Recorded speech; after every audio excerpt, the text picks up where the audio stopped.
Welcome to this episode of the weekly News Roundup. A massive stampede at a religious gathering in Uttar Pradesh has led to many deaths. Over 121 people have died and many more were injured during the stampede at a satsang or religious gathering held by self-styled godman Narayan Sakar Hari in Hathras district of Uttar Pradesh. The stampede took place in Fulrai village. The number of people killed has risen to 121, making it one of the deadliest such disasters in more than a decade. The incident took place in Hathras district on Tuesday. Police said the number of people present at the venue was 3 times the permitted limit, and most of those who died or were injured were women. Heart-wrenching visuals shared by fellow attendees showed bodies lying outside the post-mortem hall while kin of the deceased cried out for help. Eyewitnesses said no ambulance was available at the spot and the police failed to control the crowd that went into a frenzy in an attempt to greet the godman at the end of the satsang. Reports said that the devotees also wanted to collect some soil from around his feet. The police report said thousands of devotees ran towards his vehicle and began collecting dust from the path in an act of devotion. As crowds swelled, several of those sitting and squatting on the ground got crushed. The police report also added that some people tried running to a patch of mud-filled fields across the road but were forcibly stopped by the organizers and were crushed. Officials said the event was massively overcrowded. The tragedy has sparked outrage in India and has led to questions about lapses in safety measures. Police have registered a case against a man who they say was the event's main organizer and a few others on several charges, including culpable homicide. We bring you this report. Authorities had given permission for 80,000 people to gather, but around 250,000 people attended the event, according to the first information report lodged by the police. On Tuesday, distressing images from the site were circulated online. Some videos showed the injured being taken to hospitals in pickup trucks, autos, and even motorbikes. Other clips showed distraught family members screaming outside a local hospital as they tried to find their loved ones among rows of bodies left at the entrance. Uttar Pradesh Chief Secretary Manoj Kumar Singh, who visited the stampede site, said that out of the people who died, 108 were women, 7 children and 1 man. Of these, 72 people have been identified so far, he said. An ex gratia of Rs 2 lakh for the deceased and Rs 50,000 for the injured has been announced by the state government. The same amount will be given by the central government as well, he said. The satsang was organized by the Manav Mangal Milan Sadbhavana Samagam Committee for self-styled godmen Narayan Sagar Hari, also known as Sagar Vishwa Hari or Bole Baba. The police are on the lookout for Bole Baba, who has not been found after the stampede incident. The authorities had given permission for 80,000 people to gather, but around 250,000 people attended the event, according to the first information report lodged by the police. Bunty from Aligarh district said he was devastated at the loss of his mother. He saw her body lying outside a hospital on a news channel on Tuesday evening. But when I went there, I could not find my mother and have since been trying to locate her body, he said. Others expressed anger over the incident. Ritesh Kumar, whose 28-year-old wife was among those killed, said his life had been upended. My family has been destroyed. The government should see to it that we get justice, he said. According to eyewitnesses, the devotees suffocated to death. They were rushed to the district Sikandra Rao Trauma Center and the government hospital in Etah. Videos from the spot showed people bringing the victims, dead or unconscious, in ambulances, trucks and cars to Sikandra Rao Trauma Center. Heartbreaking scenes unfolded as many of the injured were seen lying near the entrance of the hospital, surrounded by anxious relatives. In a statement, Chief Minister Yogi Adityanath said, "The incident is extremely sad and heart-wrenching. Local organizers had organized a program of Bole Baba. After the program, when the preacher of the satsang was coming down from the stage, suddenly a crowd of devotees started going towards him to touch him, and when the Sevadas stopped them, this incident happened there. To investigate this entire matter, we have formed a team under the chairmanship of Additional DG Agra and have asked them to give a detailed report. In view of the incident, the Chief Secretary and DGP of the state are camping there. 3 ministers of the state government are at the spot," he added. From Uttar Pradesh, we move to Bolivia, where there was a military coup attempt. Bolivian President Luis Arce thwarted an apparent attempted coup last Wednesday as Army General Juan Jose Zuniga was arrested hours after he led troops and tanks to storm the presidential palace in the capital, La Paz. President Arce, from the left-wing Movement for Socialism, the MAS party, has hailed the failed coup bid, calling it a victory for Bolivia's democracy. He said, "Many thanks to the Bolivian people. Long live democracy," after asserting control over the military in the Latin American nation. 60-year-old Arce was elected president of the South American country in November 2020.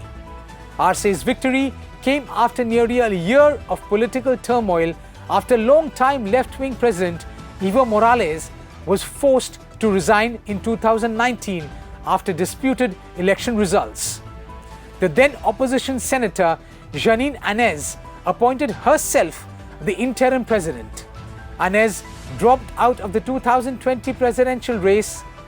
She was jailed for 10 years in 2022 for orchestrating the coup that brought her to power. Originally an economist, Arce crafted the economic plan for Morales' first presidential bid in 2005. In 2006, Morales appointed Arce as economic minister. In recent years, tensions have been brewing between Arce and Morales, who each led a faction of the dominant MAS political party. Arce's 2020 election as president marked a return of stability to Bolivia. We bring you this report. Army Commander Zuniga said Arce's government was impoverishing the country. Besides citing economic woes, Zuniga said the army was trying to restore democracy and free our political prisoners, adding that the coup would make democracy true, not one in which the country is governed by the same people for decades. The country has been governed by the MAS party since 2005, when Morales became the first indigenous president. On Wednesday afternoon, troops with army vehicles entered the Plaza Murillo, an historic square in the capital La Paz, where the presidency and Congress are situated. One of 8 tanks tried to break down the metal door to the plaza. The coup attempt lasted about 5 hours. Arce told the coup leader in the front of the presidential palace, "I am your captain and I order you to withdraw your soldiers and I will not allow this insubordination." The troops pulled back from the plaza and Zuniga was forced into a police car. "Many thanks to the Bolivian people," Arce said, hailing the troops' withdrawal. Long live democracy. Massive international condemnation and the people's solidarity in favor of Arce played a role in foiling the coup attempt. Some Bolivian citizens took to the streets in protest against the attempted coup.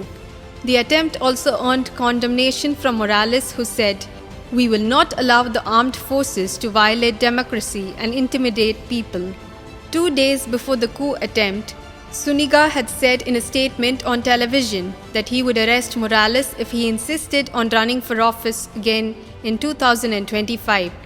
Zuniga was appointed by Arce as General Commander in 2022 and has held high military ranks in the past. However, the relationship between the two soured, and Zuniga criticized Arce in the week leading to the coup attempt. Senior military officer and head of Bolivian Navy, Juan Arnes Salvador, was also arrested. Inside the presidential palace, Arce appointed Jose Wilson Sanchez as military commander, the post previously held by Zuniga. The coup attempt drew international condemnation, with world leaders calling the Bolivian army's actions illegal. Leaders of Chile, Ecuador, Peru, Mexico, Colombia, and Venezuela condemned the attempt, advocating for the preservation of democracy. United Nations Secretary General Antonio Guterres was deeply concerned by events in Bolivia and called on all actors, including the military, to protect the constitutional order and to preserve a climate of peace. From Bolivia, we move to space. NASA astronauts Sunita Williams and Butch Wilmore are still stuck inside the International Space Station after 2 failed attempts to return to Earth on board the Starliner spacecraft, which is docked to the ISS. The duo was scheduled to fly out on the Starliner first on the 14th of June and then on the 26th of June. But their return was cancelled each time after the spacecraft suffered multiple hardware issues, including helium leaks and malfunctioning thrusters. Williams is now the first woman to pilot a new spacecraft on its maiden crewed mission. Boeing's Starliner launched into space on 5th June, and Williams and Wilmore were originally supposed to spend a week at the ISS. The Starliner is Boeing's spacecraft developed to fly humans regularly to the International Space Station. This was the Starliner's maiden flight and is a test crew mission. It is currently docked at the ISS with the crew inside the space station. We bring you this report.